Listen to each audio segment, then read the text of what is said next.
अंबाला में राजपूत समाज ने अपनी एकजुटता का बड़ा उदाहरण पेश किया। केंद्रीय मंत्री गजेंद्र सिंह शेखावत की अगुवाई में हजारों की तादाद में एकत्रित होकर राजपूत समाज ने छतरी सम्मेलन का आयोजन किया। इस सम्मेलन में अंबाला लोकसभा क्षेत्र के राजपूत समाज के हजारों लोग एकत्रित हुए, जिन्होंने एक सुर में आवाज बुलंद करते हुए यह निर्णय लिया कि इस बार भी राजपूत समाज चट्टान की तरह भारतीय जनता पार्टी के साथ खड़ा है। मुख्य अतिथि के रूप में कार्यक्रम में शामिल हुए केंद्रीय मंत्री गजेंद्र सिंह शेखावत ने कहा कि वह चुनाव कोई आम चुनाव नहीं, बल्कि दो ऐसी ताकतों का चुनाव है जिसमें भाजपा देश में सनातन का परचम बुलंद करना चाहती है, जबकि कांग्रेस और उसकी इंडी गठबंधन सनातन को बीमारी बताकर उसे खत्म करने की बात करता है। छतरी सम्मेलन में मुख्य अतिथि के रूप में पहुंचे केंद्रीय मंत्री गजेंद्र सिंह शेखावत का अंबाला पहुंचने पर छतरी समाज ने जोरदार स्वागत किया। कार्यक्रम में पहुंचे भाजपा के जिला अध्यक्ष ने केंद्रीय मंत्री का सम्मान स्वरूप पगड़ी पहनाकर व राजपूत सभा व अन्य सदस्यों ने तलवार भेंट कर केंद्रीय मंत्री का गर्मजोशी से स्वागत किया। कार्यक्रम को संबोधित करते हुए केंद्रीय मंत्री गजेंद्र सिंह शेखावत ने छतरी समाज में नया जोश और ऊर्जा भरने का काम किया।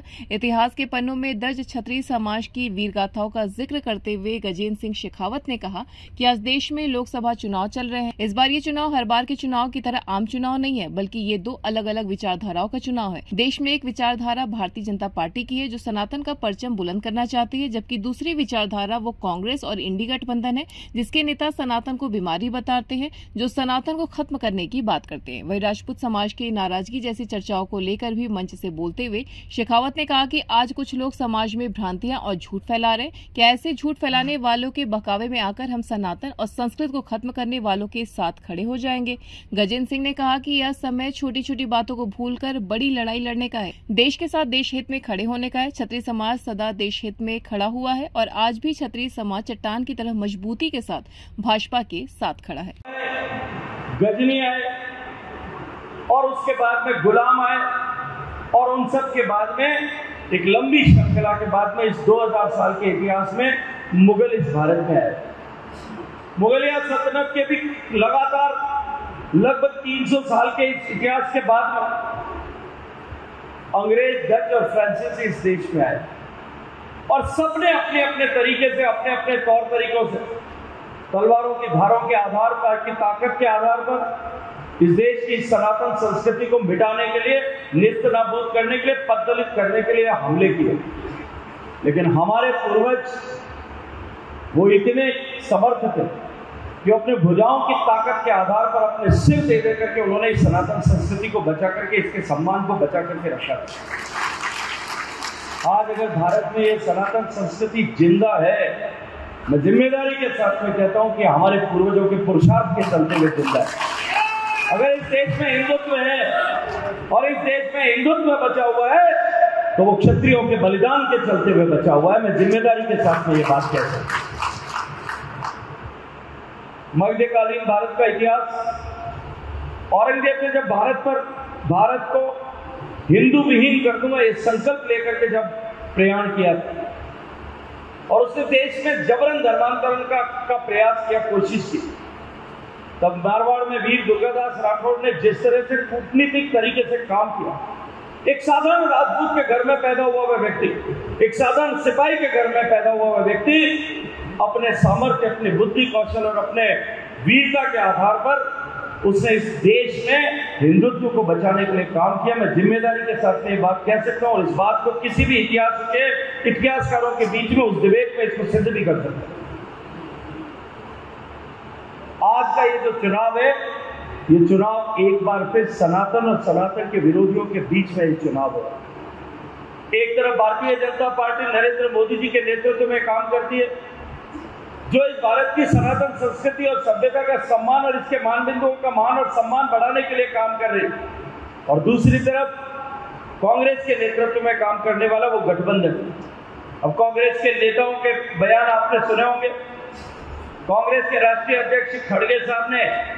चुनाव के बीच में ये बात कही कि अगर मोदी जीता तो सनातन जीत जाएगा, सनातन की ताकत बढ़ जाएगी। कांग्रेस के बड़े नेता, इस देश के गृह मंत्री रहे, विदेश मंत्री रहे, वित्त मंत्री रहे, पी चिदंबरम, उनके पुत्र ने यह बयान दिया, जो सांसद है,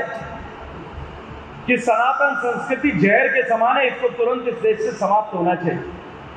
उन्हीं के गठबंधन के एक हिस्से, जो तमिलनाडु में सरकार है डीएमके की, सरकार के मुख्यमंत्री का बेटा और जो सरकार में खुद मंत्री है, उस मंत्री ने एक कार्यक्रम में, जिस कार्यक्रम का अनायास कहीं स्टेटमेंट नहीं दी, जिस कार्यक्रम का शीर्षक ये था, जिस कॉन्फ्रेंस का जिस उद्देश्य के साथ आयोजित किया गया था, abrogation of Sanatan from India, Bharat से सनातन को किस तरह से समाप्त किया जा सकता है, इस शीर्षक वाले संगोष्ठी में उसने भाषण देते हुए कहा कि ये सनातन कोरोना के जैसा है,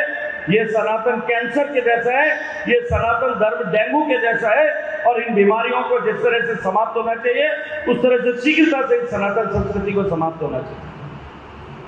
मैं आज इस मंच पर खड़े होकर के क्षत्रिय परिवार के बीच में एक बात कहना चाहता हूं, जिस संस्कृति को बचाने के लिए 2000 साल तक हमारे पूर्वजों ने कुर्बानी दी, उस संस्कृति को मिटाने के लिए जो लोग कल्पना करने कर लेकर के सामने खड़े, क्या हमारा खून इतना पतला हो गया कि हम अपने व्यक्तिगत छोटे छोटे विषयों को लेकर के या फैलाई गई किसी एक भ्रांति को लेकर के आज हम सनातन संस्कृति को मिटाने की कल्पना करने वालों के साथ खड़े होने की या जो है कल्पना भी कर सकते, ऐसा विचार रखने वालों के साथ में खड़े हो सकते। मैं जिम्मेदारी के साथ में आपको एक बात कहना चाहता हूं कि आज जिस तरह की परिस्थितियां बनी है, इतिहास में ऐसा पहली बार नहीं हुआ। वो याद करिए, महाराणा सांगा का युद्ध आप ही के पड़ोस में हुआ था। महाराणा सांगा के समय में पहली बार ऐसा अवसर आया था जब क्षत्रिय सेना जो है वो संख्या में ज्यादा थी, लेकिन वो उस युद्ध को हार गए, क्योंकि हमारे ही कुछ लोगों ने फैलाई गई एक भ्रांति के चलते हुए जाकर के दुश्मनों के खेमे में खड़े होना स्वीकार कर लिया। ऐसे अनेक उदाहरण मैं आपको दे सकता हूँ इतिहास, लेकिन समय की सीमितता, आप लोग दूर दूर क्षेत्र से आए हुए, आप लोगों को वापस अपने गांव ढाणी तक पहुंचना होगा, मैं उस विस्तार में नहीं जाना चाहता।